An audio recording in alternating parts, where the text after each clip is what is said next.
Tratado da verdadeira devoção à Santíssima Virgem Maria.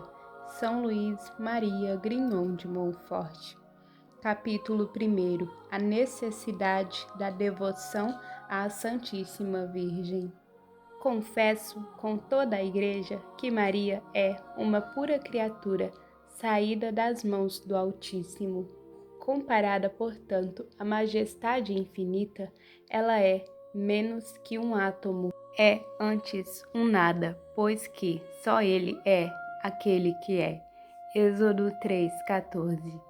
E por seguinte, este grande Senhor, sempre independente e bastando-se a si mesmo, não teve jamais necessidade da Santíssima Virgem para a realização de suas vontades e a manifestação da sua glória. Basta-lhe querer para tudo fazer.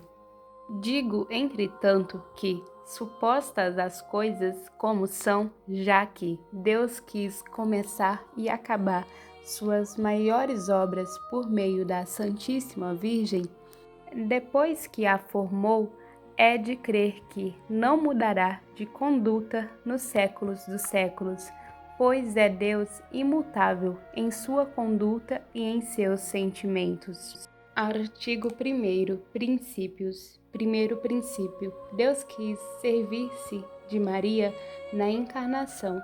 Deus Pai só deu ao mundo seu unigênito por Maria. Suspiraram os patriarcas e pedidos incessantes fizeram os profetas e os santos da lei antiga. Durante 4 milênios, mas só Maria o mereceu e alcançou a graça diante de Deus, pela força de suas orações e pela sublimidade de suas virtudes, porque o mundo era indigno, diz Santo Agostinho, de receber o Filho de Deus diretamente das mãos do Pai. Ele o deu a Maria, a fim de que o mundo recebesse por meio dela. Em Maria e por Maria é que o Filho de Deus se fez homem para nossa salvação.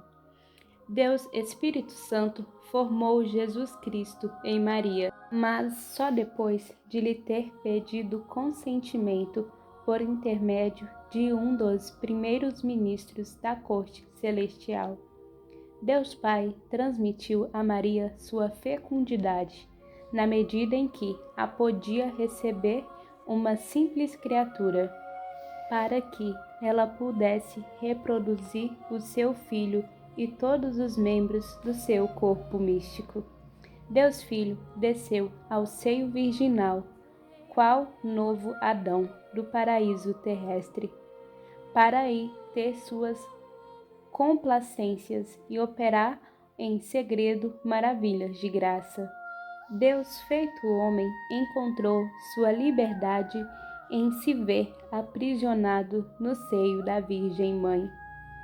Patenteou a sua força em se deixar levar por esta Virgem Santa. Achou a sua glória e a de seu Pai, escondendo seus esplendores a todas as criaturas deste mundo para revelá-las somente a Maria. Glorificou a sua independência e majestade dependendo desta Virgem amável. Em sua conceição, em seu nascimento, em sua apresentação no templo, em seus 30 anos de vida oculta até a morte. Aqui ela devia assistir para fazerem ambos um mesmo sacrifício e para que ele fosse imolado ao Pai Eterno com o consentimento de sua mãe, como outrora Isaque, com o consentimento de Abraão à vontade de Deus. Foi ela quem o amamentou, nutriu, sustentou, criou e sacrificou por nós. Ó admirável e incompreensível dependência de um Deus, de que nos foi dado conhecer o preço e a glória infinita, pois o Espírito Santo não a pôde passar em silêncio no Evangelho. Como incógnitas nos ficaram quase todas as coisas maravilhosas que fez a sabedoria encarnada durante sua vida oculta. Jesus Cristo deu mais glória a Deus submetendo-se a Maria durante 30 anos do que se tivesse convertido toda a terra pela realização dos mais estupendos milagres. Oh, quão altamente glorificamos a Deus quando, para lhes agradar, nos submetemos a Maria, a exemplo de Jesus Cristo, nosso único modelo. Se examinarmos atentamente o resto da vida de Jesus, veremos que foi por Maria que ele quis começar seus milagres. Pela palavra de Maria, ele santificou São João no seio de Santa Isabel. Assim que as palavras brotaram dos lábios de Maria, João ficou santificado, e foi este seu primeiro e maior milagre de graça. Foi ao humilde pedido de Maria que ele, nas núpcias de Canaã, mudou água em vinho, sendo este seu primeiro milagre sobre a natureza. Ele começou e continuou seus milagres por Maria, e por Maria os continuará até o fim dos séculos. O Espírito Santo, que era estéril em Deus, isto é, não produzia outra pessoa divina, tornou-se fecundo em Maria, e com Maria, nela e dela, que ele produziu sua obra-prima, um Deus feito homem, e que produz todos os dias até o fim do mundo os predestinados e os membros do corpo deste chefe adorável. Eis porque, quanto mais em uma alma ele encontra Maria, a sua querida esposa, mais operante e poderoso se torna para produzir Jesus Cristo nesta alma e essa alma em Jesus Cristo. Não se quer dizer com isto que a Santíssima Virgem dê a fecundidade ao Espírito Santo, como se ele não a tivesse. Sendo Deus, ele possuiu a fecundidade ou a capacidade de produzir como o Pai e o Filho. Não a reduz, porém, à ação e não gera outra pessoa divina. O que se quer dizer é que o Espírito Santo, por intermédio de Maria, da qual se quis servir, se bem que não lhe fosse absolutamente necessário, produziu ao ato a sua fecundidade, produzindo nela e por ela Jesus Cristo e seus membros. É um mistério da graça inacessível até os mais sábios e espirituais dentre os cristãos. Segundo princípio, Deus quer servir-se de Maria na santificação das almas. A conduta das três pessoas da Santíssima Trindade na encarnação e a primeira vinda de Jesus Cristo é a mesma de todos os dias, de modo visível na Igreja, e esse procedimento há de perdurar até a consumação dos séculos na última vinda de Jesus Cristo. Deus Pai juntou todas as águas e denominou-as mar, reuniu todas as graças e chamou-as de Maria. Este grande Deus tem um tesouro, um depósito riquíssimo, onde encerrou tudo que há de belo, brilhante, raro e precioso, até seu próprio Filho. E este tesouro imenso é Maria, que os anjos chamam tesouro do Senhor e de cuja plenitude os homens se enriquecem. Deus Filho comunicou à sua mãe tudo que adquiriu por sua vida e morte, seus méritos infinitos e suas virtudes admiráveis. Fê-la tesoureira de tudo que seu pai lhe deu em herança. É por ela que ele aplica seus méritos aos membros do corpo místico, que se comunica suas virtudes, e distribuiu suas graças. É ela, o canal misterioso, o aqueduto pela qual passam abundante e docemente suas misericórdias. Deus Espírito Santo comunicou a Maria, sua fiel esposa, seus dons inefáveis, acolhendo-a para dispensadora de tudo que ele possui. Deste modo, ela distribui seus dons e suas graças a quem quer, quanto quer, como quer e quando quer.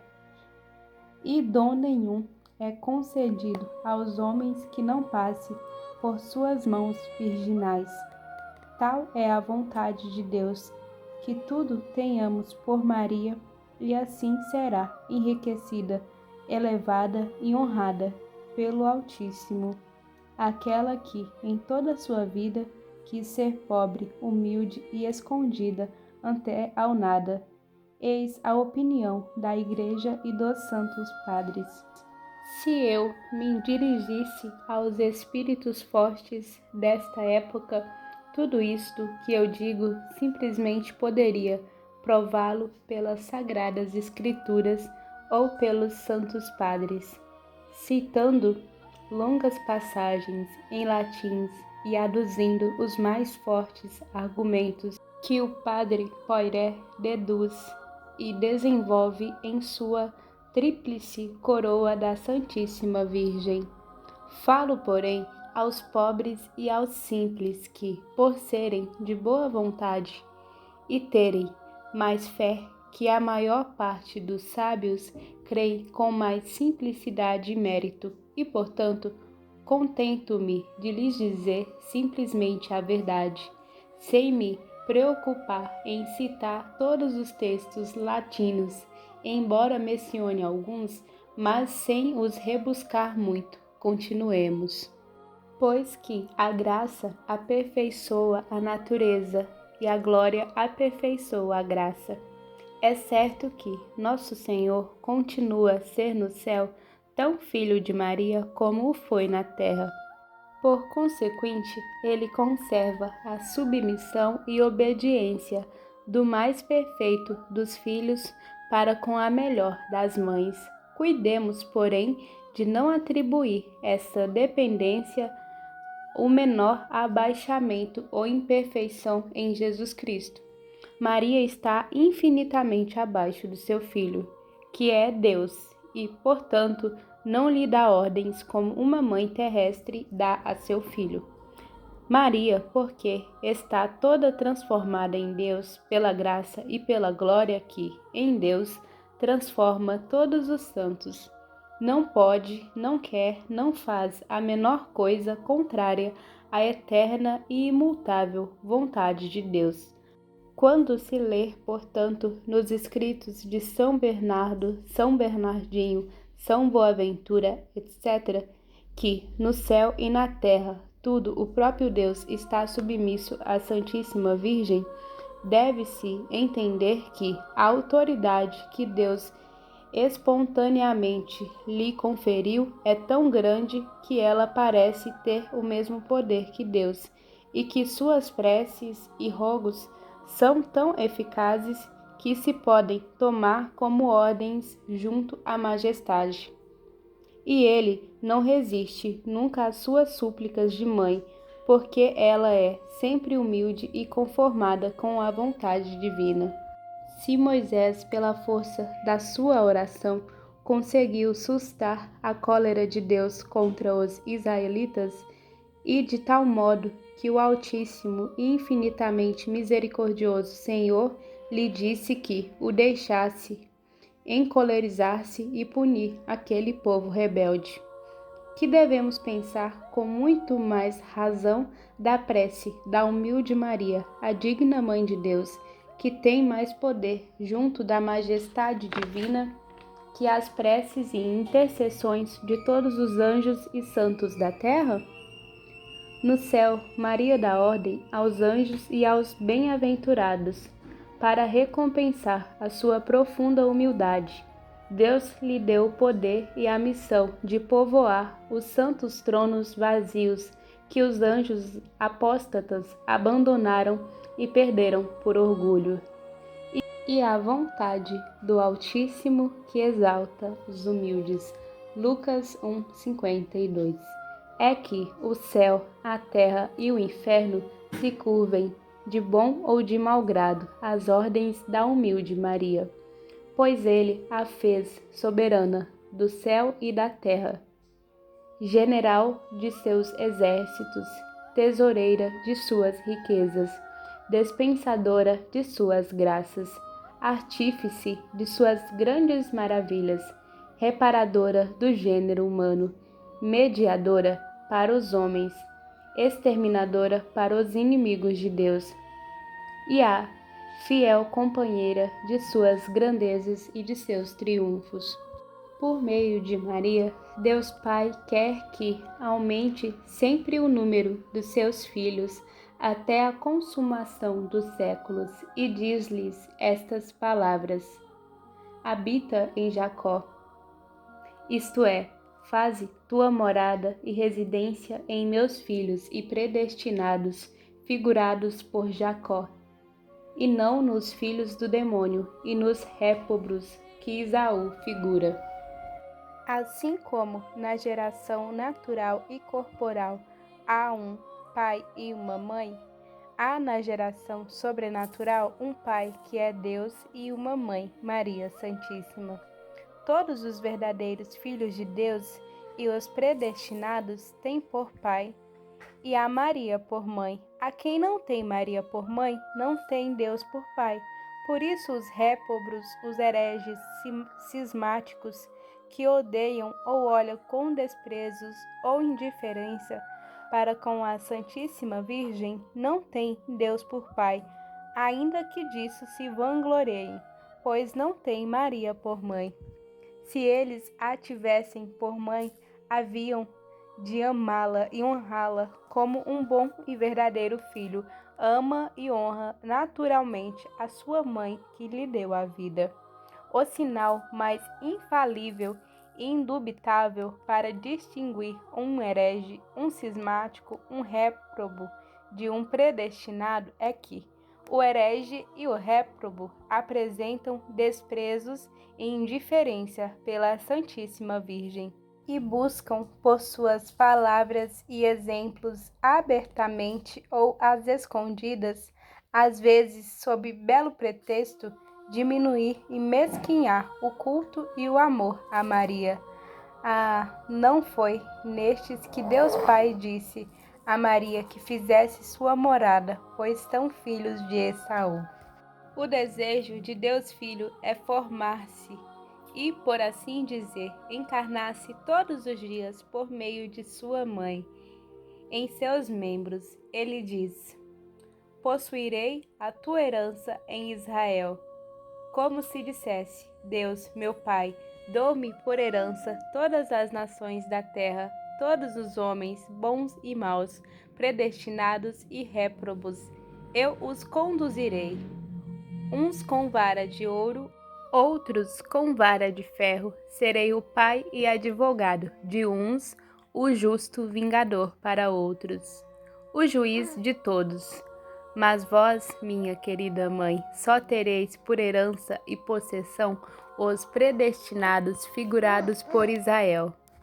Como sua boa mãe, vós lhes darei a vida e nutrireis, educais, e como tua soberana os conduzirei, governais e defendereis.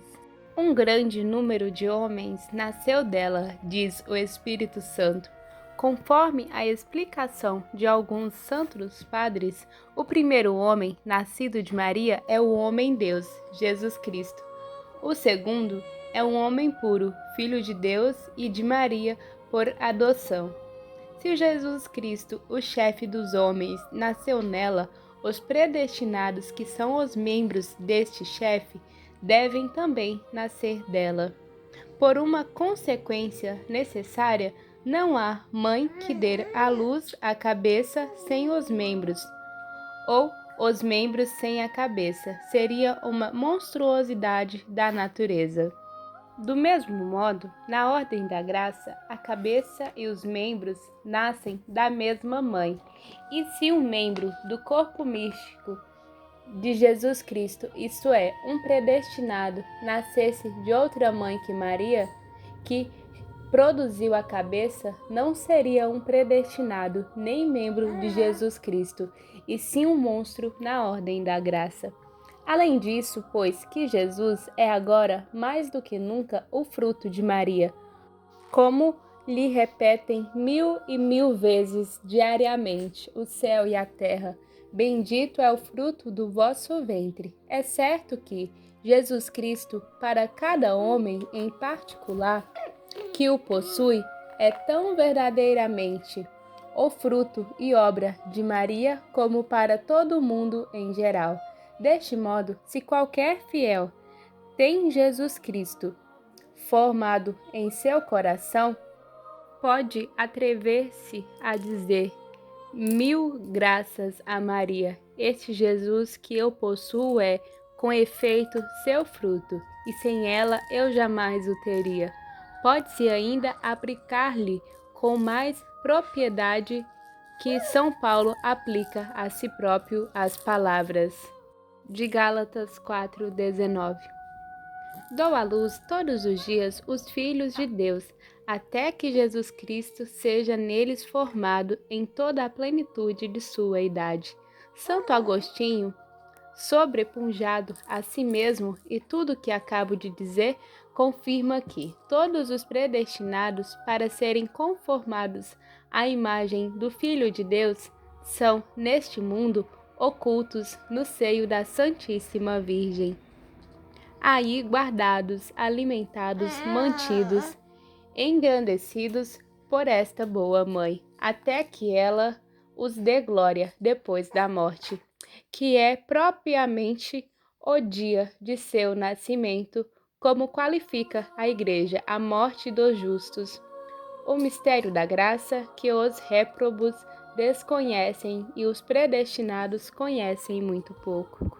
É vontade de Deus, Espírito Santo, que nela e por ela se formem os eleitos. Lhe diz ele: minha bem-amada e minha esposa, lancem meus eleitos as raízes de todas as virtudes, a fim de que elas cresçam em virtudes e de graça em graça. Tive tanta complacência em ti quando vivias na terra, praticando as mais sublimes virtudes que desejo ainda encontrar-te sobre a terra, sem que deixes de estar no céu. Reproduze-te, portanto, em meus eleitos, que eu veja neles com complacência as raízes da sua fé invencível, de tua humildade profunda, de tua mortificação universal, de tua oração sublime, de tua caridade ardente, de tua formíssima esperança e de todas as virtudes. És sempre a minha esposa tão fiel, tão pura, tão fecunda como nunca.